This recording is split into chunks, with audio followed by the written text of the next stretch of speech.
It's no secret that the main contributing factor to what a property is worth is location. And one of the main considerations in location is the people who reside there and what goes on in that location. Think about it. When you visit a property with a realtor, one of the first questions raised is this a good neighborhood? So, we can all agree that the quality of the people in a neighborhood or city contributes to the value of a given property. But just how important is it? Based on historical accounts, rent prices seem to fluctuate marginally up until the early 2000s. Before the 2000s, Boston had an abnormal amount of crime within the city limits, with the Boston Strangler wreaking havoc throughout the 60s, the problem of Whitey Bulger and other criminal enterprises in the 70s and 80s, to name a few examples. In these times, rent was very affordable by modern standards. A 1964 survey by the Boston Globe showed that the normal rent price for what was considered a luxury apartment was $200 to $450 per month. That's $1,660 to $3,750 adjusted for inflation. And other sources throughout the 60s, 70s, and 80s more or less told the same story. It wasn't until the late 90s and early 2000s, when violent crime in Boston began to drop steadily, that a noticeable increase in rent started to occur. In our statistical analysis, we plan to show just how related violent crime is with rent prices, and we will be focusing on data between 2005 and 2019.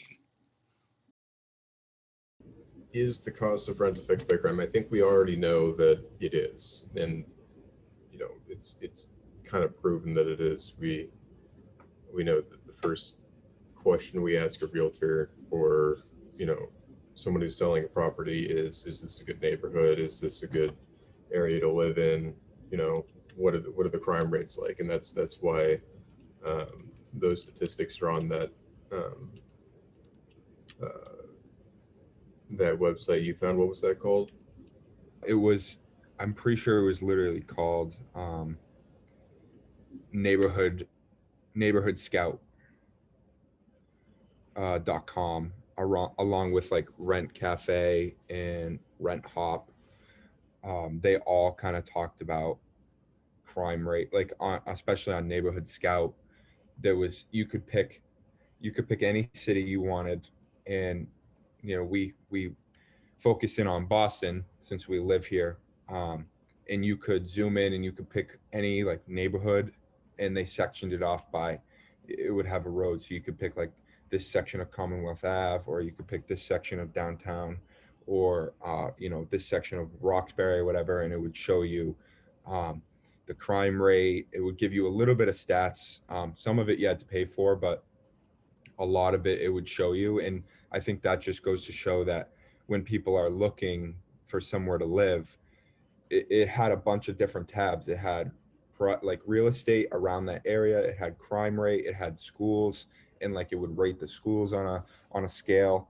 And I think that just goes to show that obviously crime is one of the big factors that goes into deciding where you're going to live and how much it's going to cost. Yeah, to FBI statistics, the crime rate in Boston has always been much higher than the rest of Massachusetts and the country on average. The data we used was very in depth from 2003 to 2018, but the data from 1999 to 2003 was spotty, so I didn't use it. We didn't use it. Um, so that's why the chart does not reflect 1999 to 2003. Um, but after that, the crime rate drops steadily from 2003 to 2018. And we'll see later that the rent price, the average rent price in Boston, has risen by about that amount. Um, but as you can see by the chart here, the crime rate in Boston seems to have very little or no correlation with the overall crime rate of Massachusetts and the U.S., which gives us um, a good platform for analysis in the Boston area in general. Would you agree? Yeah, definitely. I'd say the median rent in Boston has always been relatively higher than that of the countries and the states, but they all seem to be just increasing at a very steady and linear fashion. It doesn't really seem like there's any significant events over time that have caused it to fluctuate suddenly. When I was looking at it, Boston is one of the highest in the country. I think right behind San Francisco and New York and LA, I believe. Boston is right with those huge cities, which so here you can obviously see on the chart here that as the crime rate goes down, the rent average slowly increases at about the same pace as the crime rate would go down. And the crime rate is per 100,000 here. So it initially appears that like I said, there's a fast decrease in crime rate, and the rent doesn't really start to increase a lot until you get further over into the chart. And the initial correlation doesn't really mean that the variables are significant to each other, because there are a lot of other variables that go into rent in the cost of living in the area, schools, and how far you are from downtown also tends to change the price. And there is definitely further analysis required to really be able to say with no hesitation that there is a direct correlation, because there are so many other variables. I just want to point out on the graph, we can see that the spikes and dips between the two lines are very similar. Like here and here, there's a very gradual uptick in crime, but that correlates with a gradual downtick in rent average, as is this little hump here that goes down. So it's all negatively correlated at a moment's glance, but obviously the data will show that more. This little anomalous dip, we couldn't find any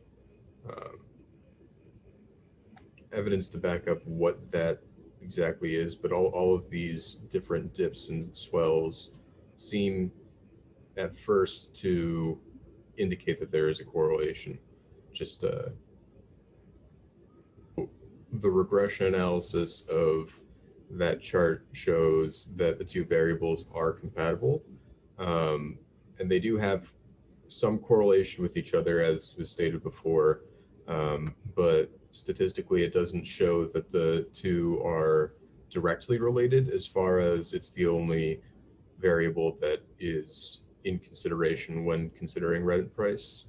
There's a high variance between the two values, which can be interpreted as just being a coincidence, or more likely than that there are multiple factors that are going into the equation than just the one that we're looking at. So anytime there's more than two variables, it's going to skew the data one way or another.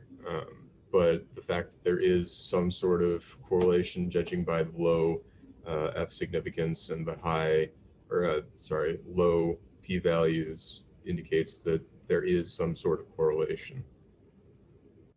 Contrary to what we see in Boston overall, there doesn't seem to be very much correlation between the cost of rent and the crime in each individual neighborhood.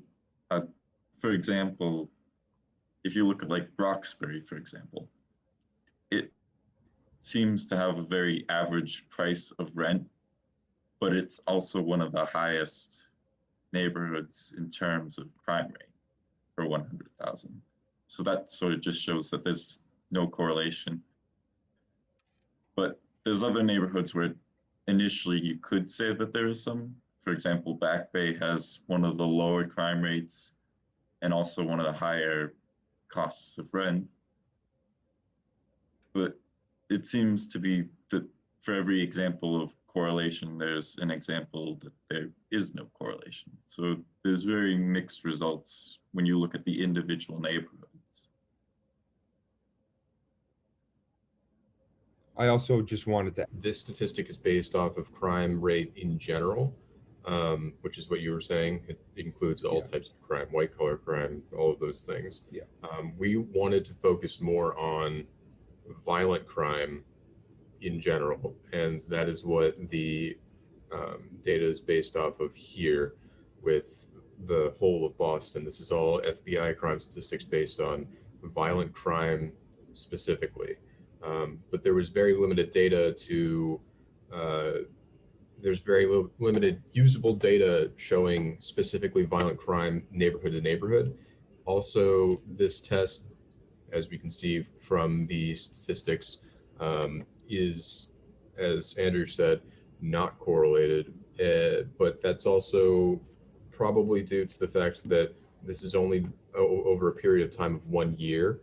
If we looked at each neighborhood individually over a similar period of time as we looked at with Boston, I think we would see a similar correlation, but the limited data we had available to us makes this an inconclusive and irrelevant test. We just wanted to include it to show that when you look at a neighborhood, it may seem like there's no correlation just based on rent price and violent or crime in general at a first glance, but if you look back in time and at historical data like we did with Boston, there is in fact a correlation. so in conclusion, we learned that there is definitely a correlation between crime rate and rent and cost of living. And like you saw in the chart prior to this, the average rent cost coinciding with the gradual decline in crime rate can show you that there is definitely some significance, but overall, there isn't only one factor that is going into this. Yeah, I'd say that the regression analysis sort of shows us that we definitely see the effects on the cost of rent. Like, we'd see those effects and the correlation increase with the addition of more variables.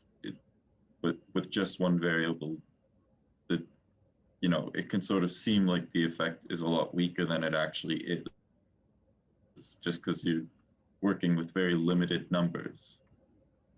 So after we did the regression model, you can obviously see that based on the just the neighborhoods, not Boston as a whole, you can see that when you look at the regression, the significance, there's definitely at 0.79, and you could round that up to 0.8. There's definitely a high correlation between crime in the neighborhoods and stuff, but that also tells you that there's other factors that go into it. It's not only just crime. And so when you can't, like we were saying before with our conclusion after doing all these regression models and finding all the data, that there's, and like Andrew was saying, that there's places that people want to live more than others, and like Peter was saying, and what we were all saying is, it was also hard to find, you know, petty theft and petty crimes can skyrocket the crime rates, and it can almost look like an area is a lot more unsafe than it is, based on every single crime that's happened in that area. And we were focused on violent crime.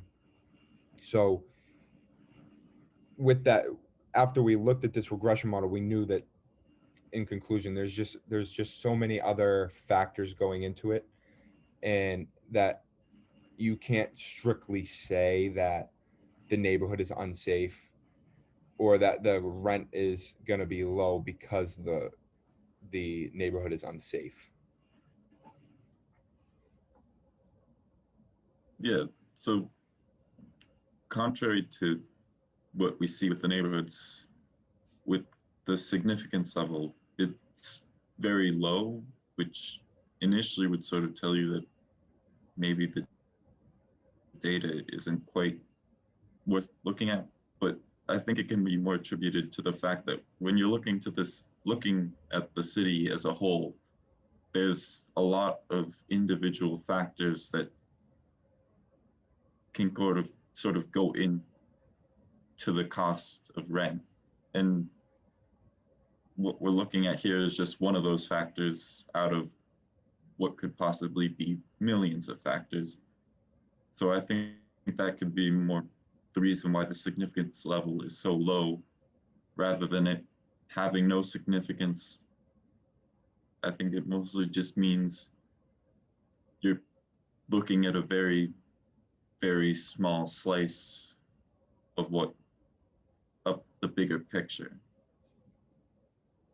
And also, when you look at the R-square, it sort of indicates that there's high variance, which once again, I think can more just be attributed to the fact that we're zooming in on a very large picture rather than looking at it as a whole.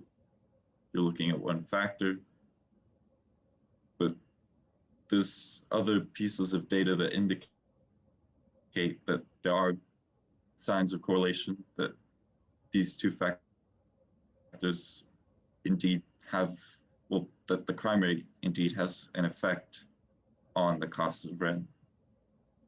It's just not as big of an effect as possibly other factors, but it is certainly one of the factors that's affecting cost of rent.